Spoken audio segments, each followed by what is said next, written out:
Nekateri pravijo Rubida, drugi Bršljan. Mi pa vemo, da je najboljša plezalka na svetu Janja Garnbret. Janja, dobrodošla v našem studiu. Si trenutna vladajoča, kako se reče, reigning, svetovna prvakinja v plezanju. To je bilo kdaj, avgusta, pred nekaj meseci. Ja. Kjer si zmagala v 3 disciplinah in popolnoma pometla s konkurenco. Ampak ne samo to, kolikor sem delal research o tebi, ker prej me, verjemi, plezanje ni zanimalo, ne samo, da si svetovna prvakinja, ampak da si že nekaj let top of the top na svetu, ta glavna plezalka, najbolj nepremagljiva, tista, ki jo vse gledajo v hrbet, skratka, ta glavna v plezanju. Kako je to mogoče? Ja, kaj pa vem, ne vem, jaz vedno pravim, da zaradi tega, ker toliko uživam v plezanju, mi to tudi nekako zaenkrat, če uspeva. Nekako sem začela, kdaj pa sem začela? 4 leta nazaj sem začela tekmovati v svetovnemu pokalu in od takrat naprej v bistvu vsako leto rečem, da boljš kot to pa ne more biti, da zdaj je to sezona, ko boljš ne more biti in zdaj je pa res letos prišla sezona, ko pa boljš ne more biti. Ampak veš, tudi vsa tvoja konkurenca, ki ti gleda v hrbet, najbrž lahko isto reče, ja, imam tako veselje do plezanja, ampak vseeno jim ne uspeva tako pometati s konkurenco kot tebi.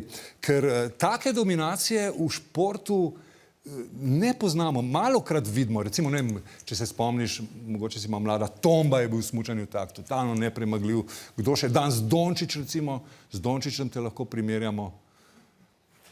Ja, ne vem, kaj ne rečem. To me tudi vsi sprašujejo, zakaj sem glih jaz tista, ko je to uspeva, ampak jaz nikoli ne vem odgovora. Zato, ker vsi vemo, da vsi trenirajo, vsi uživajo, vsi hočejo biti najboljši, trenirajo čez zimo. Tako da, ne vem, nimam odgovora. Ponovadi v športu je tako, vedno se ve, kdo je najboljši v določenem športu. Tisti, ki je najboljši, pa je pa takoj za njim en kup nekih pretendentov, ki ga včasih tudi zbijajo s trona. Ne se malo menjajo. Pri tebi, pri plezanju, pa ni tako. Ti stalno zmaguješ. Ja, ne vem, tako je bilo očitno letos, ne? Glej, seveda posledica tega tvoja niza zmag je tudi ta, da v Slovenijo prihaja zanimanje za plezanje, ki ga prej ni bilo. A veš, da nas prej Slovencev plezanje sploh ni brigal.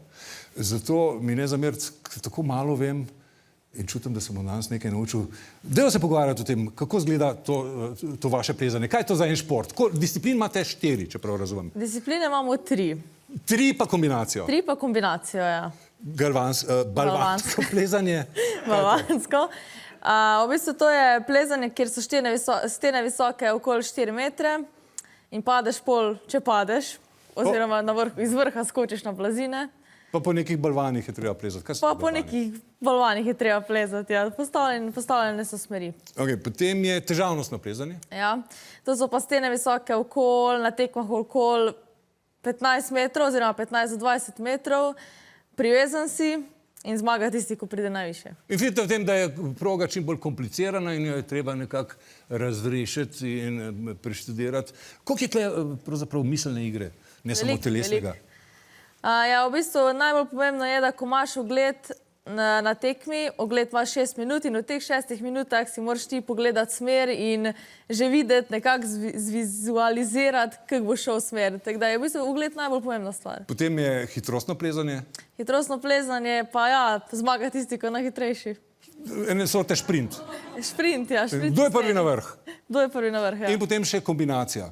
Kombinacija je pa nastala v bistvu 4 leta nazaj. Vse 3 skupaj. Ki bo pa letos novost na olimpijskih igrah, če prav razumem. Ja, to bo tudi res. V Tokiju bo to prvič na olimpijskih igrah. Kombinacija. Kombinacija. Zakaj samo kombinacija?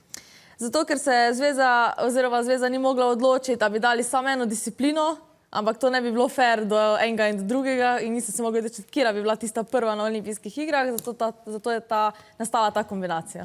Torej, prihodnje leto v Tokiju na olimpijskih igrah nastopaš pod slovensko zastavo. Tako je. A boš zmagala?